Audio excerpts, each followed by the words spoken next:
Muito boa noite para você, seja muito bem-vindo. E a gente começa esta edição falando que Manaus tem hoje cerca de 1.600 áreas consideradas de alto risco para deslizamentos, desabamentos, alagamentos e inundações. O número foi divulgado hoje pelo Serviço Geológico do Brasil e o bairro Jorge Teixeira, na zona leste da capital, é o que mais concentra essas áreas. Todos os anos, em época de chuva forte, cenas como essa se repetem em Manaus. Deslizamentos de terra, inundações, alagamentos. São áreas de risco ocupadas pela população, como se fossem uma bomba relógio, prestes a explodir. São as áreas mais altas de Manaus, né? São áreas que chegam com altitude próximo de 130 metros e também são as áreas que têm maior declividade. Então, você tem áreas altas, você tem barrancos altos, você tem pessoas morando nessas áreas, então favorece a erosão e deslizamentos dessas regiões. A capital tem um total de 1.600 áreas de risco. O dado está em um relatório do Serviço Geológico do Brasil, apresentado nesta segunda-feira. Juntas, essas áreas somam aproximadamente 12 quilômetros quadrados. Essas áreas foram classificadas pelo CPRM em 4 graus de risco.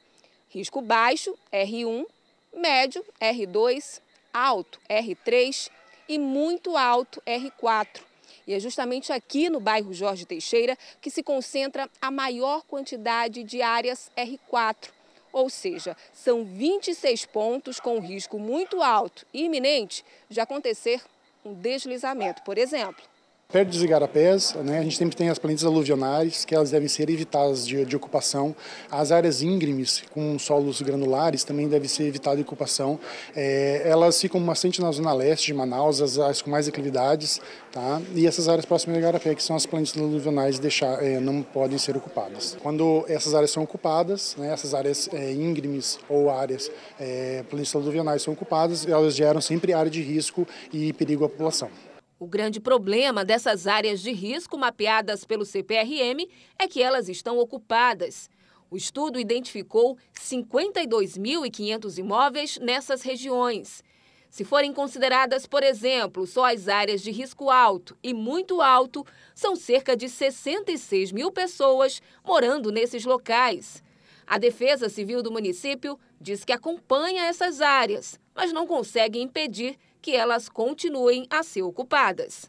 Pelo que a gente viu aí, pelo levantamento, apesar que foi colocado o alagamento, o desabamento e deslizamento, a gente viu que dobrou as áreas de risco, que era 734, foi para 1.600 áreas de risco. Então, em cima desses dados, a gente vai também se debruçar em cima desse trabalho para que a gente possa definir algumas diretrizes na Defesa Civil. O mapeamento feito pelo CPRM é uma atualização do estudo realizado em 2012. Dessa vez, os pesquisadores usaram uma nova tecnologia com recursos de geoprocessamento. Segundo o Serviço Geológico do Brasil, a maioria dos problemas identificados em 2012 persiste. Os dados agora vão compor uma carta com várias recomendações para que as autoridades tomem as medidas necessárias. Então, hoje em dia, com a tecnologia, a gente consegue fazer os mapas de risco já na própria área de risco. A gente leva um tablet e aí nesses equipamentos a gente traça os setores. Isso acelera.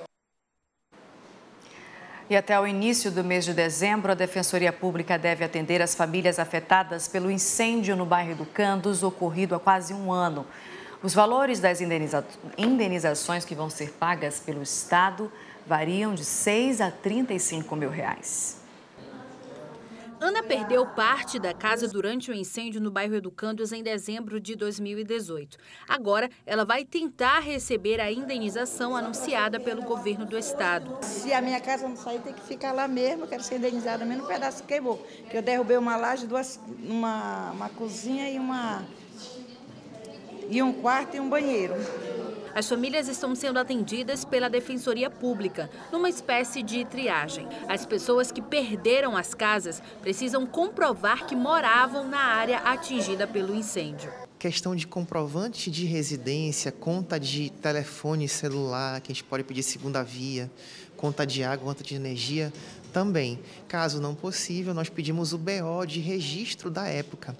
Muitas famílias registraram no dia seguinte, na semana seguinte.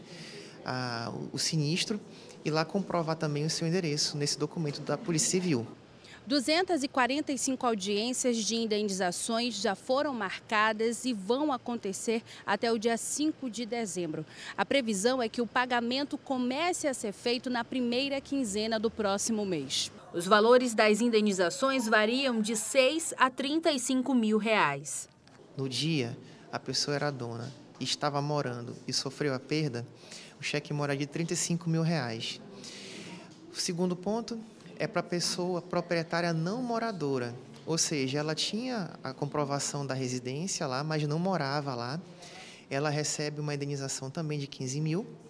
E no terceiro ponto, terceira posição, nós temos os inquilinos e cedidos, aqueles que alugavam um local para morar lá. Eles vão ser indenizados pelos bens móveis que foram perdidos no incêndio, R$ 6 mil. Bom, e como eu antecipei agora há pouco no Alerta Amazonas com Siqueira Júnior, o presidente Jair Bolsonaro chega amanhã a Manaus. E por causa dessa visita, o trânsito deve ser alterado em algumas áreas da cidade por onde deve passar a comitiva. Ao vivo, a repórter Rosiane Chagas traz mais informações para a gente sobre isso. Oi, Rose, já temos aí algum horário, aí alguma previsão de chegada do presidente aqui a Manaus? Boa noite para você. Oi, Nayandra, muito boa noite para você, boa noite para quem nos acompanha ao vivo agora no A Crítica na TV.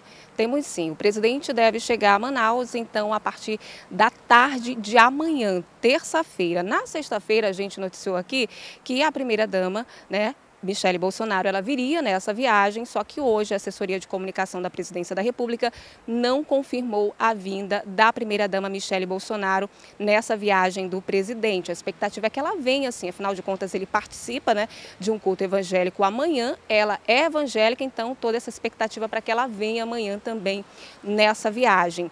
Como você disse, a vinda do presidente Jair Bolsonaro a Manaus vai causar um impacto no trânsito, né, principalmente na Avenida General Rodrigo Otávio, que vai ser a via mais afetada, né? Então amanhã, a partir das 3 horas da tarde, em toda a extensão da Avenida Rodrigo Otávio, vão haver agentes de trânsito fazendo monitoramento da via, porque a partir das 5 horas da tarde, os carros oficiais da Presidência da República devem passar pela via. Lembrando que ele participa amanhã desse evento, desse culto evangélico que acontece ali no Auditório Canaã. Então, a partir das 5 horas da tarde, a escolta, né, os carros oficiais da Presidência da República devem passar. Então, todo mundo que normalmente já utiliza, né, essa via da cidade, se puder evitar, vai ser um bom negócio, porque realmente o trânsito vai se complicar para que os carros oficiais do presidente passem.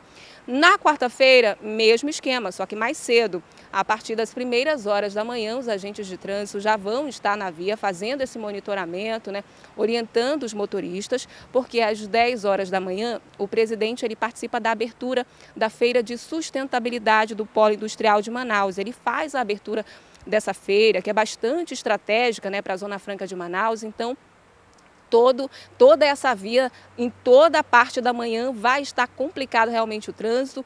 Os agentes de trânsito vão fazer esse monitoramento, mas às 10 é a hora que os carros oficiais da Presidência da República devem passar. Então, essa via com certeza vai ser bloqueada. A volta do presidente a Brasília está marcada para 1h da tarde da quarta-feira, é quando ele deve retornar ao Palácio do Planalto. Nayandra? Tá certo, Rosiane, perfeitas aí as informações. Muito obrigada por trazer esses detalhes para a gente. Boa noite para você. E amanhã, a equipe do A Crítica na TV aí acompanhando a chegada do presidente da República, Jair Bolsonaro, aqui à capital.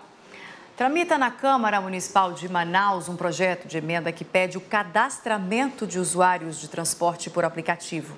O texto pede que as empresas forneçam para os motoristas informações dos passageiros que solicitam as corridas. A medida seria uma alternativa para evitar assaltos, principalmente nessa época de fim de ano. Em média, são registrados 3 a 4 assaltos por semana contra motoristas de aplicativos de Manaus. As informações são da cooperativa da categoria, que já alerta para o aumento da falta de segurança no fim de ano. Nós vamos completar 3 anos, foram 5 assassinatos, né? Houve 2 esse ano. E o maior entrave nosso é não ter identificação com o passageiro.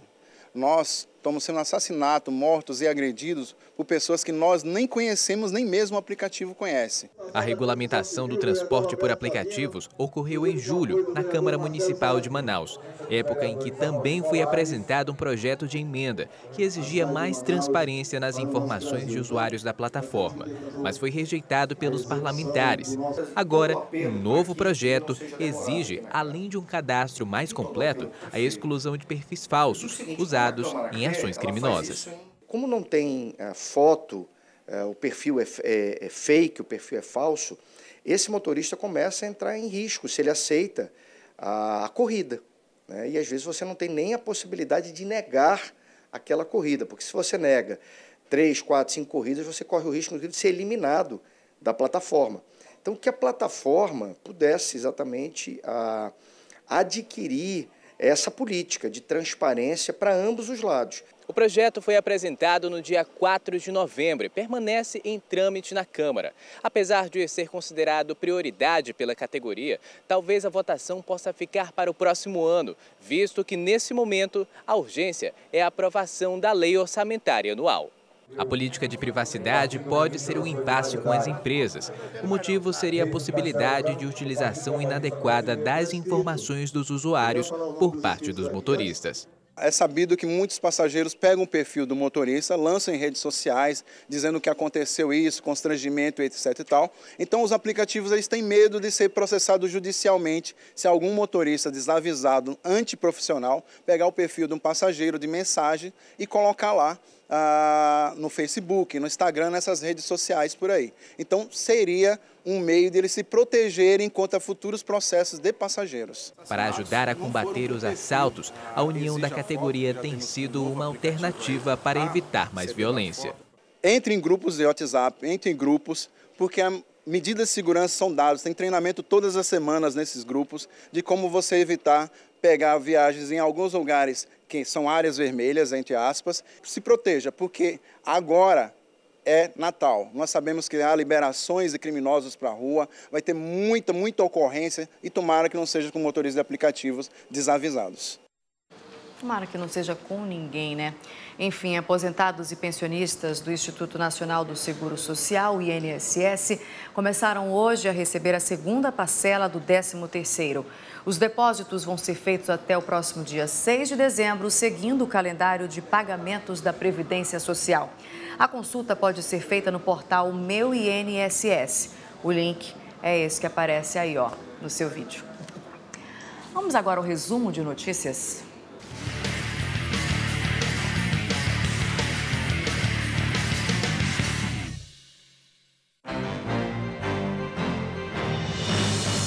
Criadores de bovinos e bubalinos de 21 municípios têm até o fim deste mês para providenciarem a vacinação dos rebanhos contra a febre aftosa.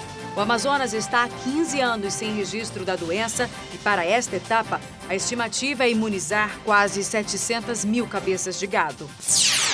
O Corpo de Bombeiros conseguiu controlar um incêndio que ocorreu numa fábrica de reciclagem de óleo lubrificante hoje de manhã no Tarumã, na Zona Oeste. O fogo foi em um dos depósitos de armazenamento com capacidade aproximada de 2.000 litros de óleo.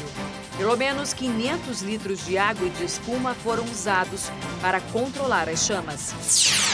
E a Receita Federal reforçou este mês a fiscalização no Aeroporto Internacional Eduardo Gomes. A intenção é combater a entrada irregular de bens trazidos por passageiros que vêm dos Estados Unidos durante o Black Friday. Quem tiver dúvidas sobre como, quanto e o que declarar, é só acessar o Guia do Viajante na página da Receita ou ainda baixar o aplicativo Viajantes.